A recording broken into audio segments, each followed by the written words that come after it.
there's this verse in the Quran that I love, and it says, Allah has empowered the human being with the power of expression. So if Allah has provided us with the power of expression, what do we do with that expression?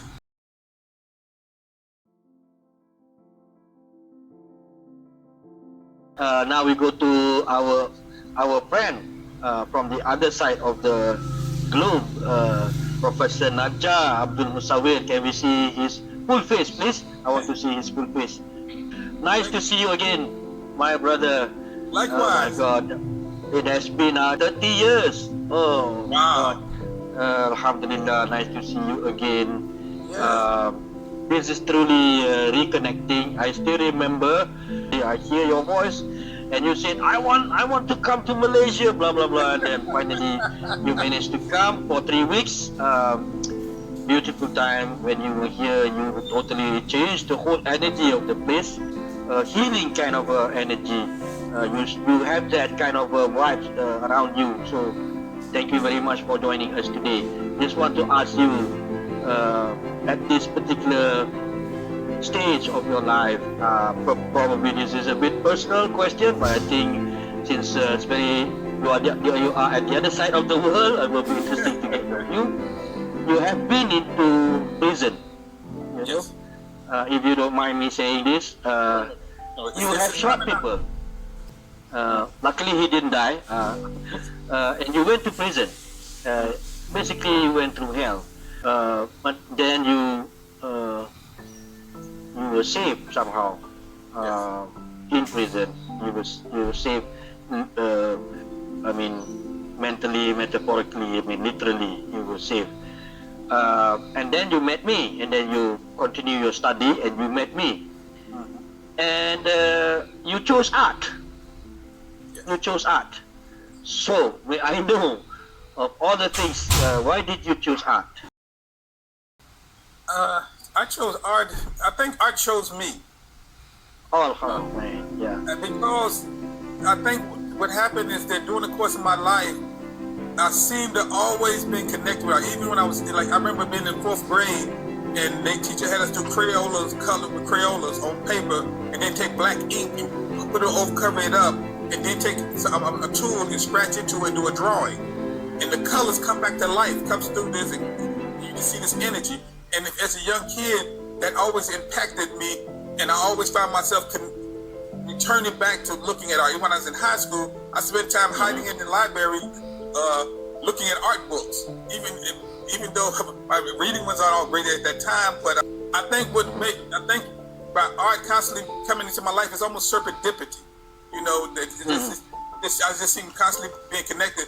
That I didn't have no choice but to continue to embrace something that seemed to always appear in my life. It appeared in my life as a child. It appeared in my life as a teenager. It appeared in my life as a young adult. I think that's one of the beautiful things that once I got to, when I went to school as an undergrad and I had the opportunity to meet you, I think I was moved by the fact that art has given me something else, a relationship with someone in another part of the world.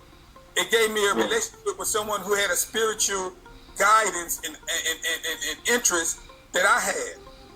And so as a result, I didn't go looking to find it, it found me. Yes.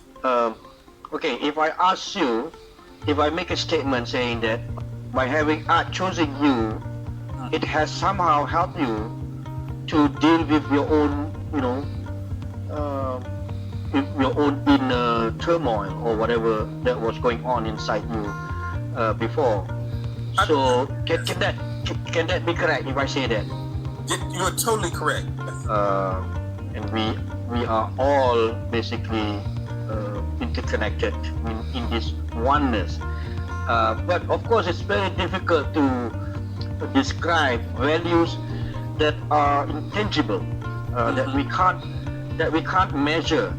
We are living in a world, especially probably in university.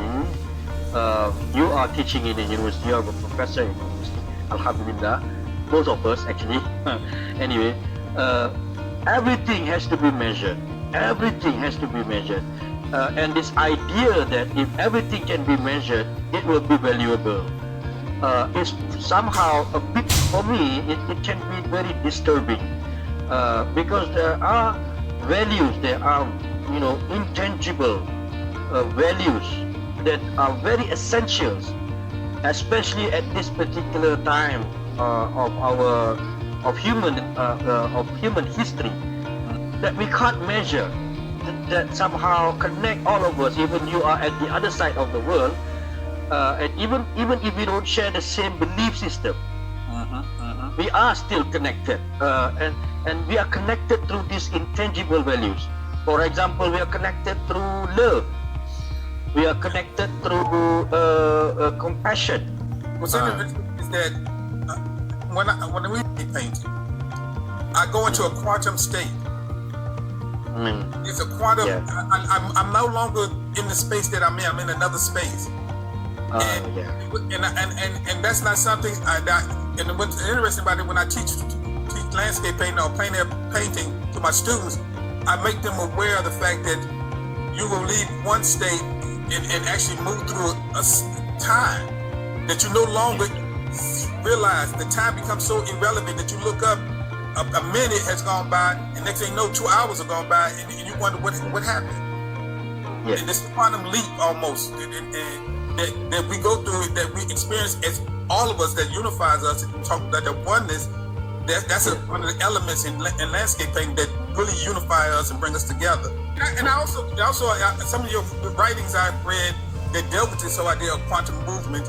I think has impacted the way I look at it as well over the years. One of the things that I've read, and of course all of us probably have experienced, is this sense of awe, A-W-E, awe. And awe, from my readings, I've discovered that awe is good for our health, our mental health.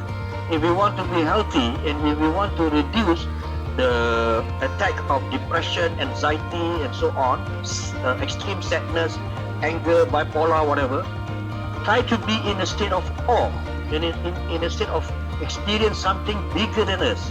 Yes. And dissolve our ego in that awe, and we become a part of this, what we call greatness beyond description and beyond measurement.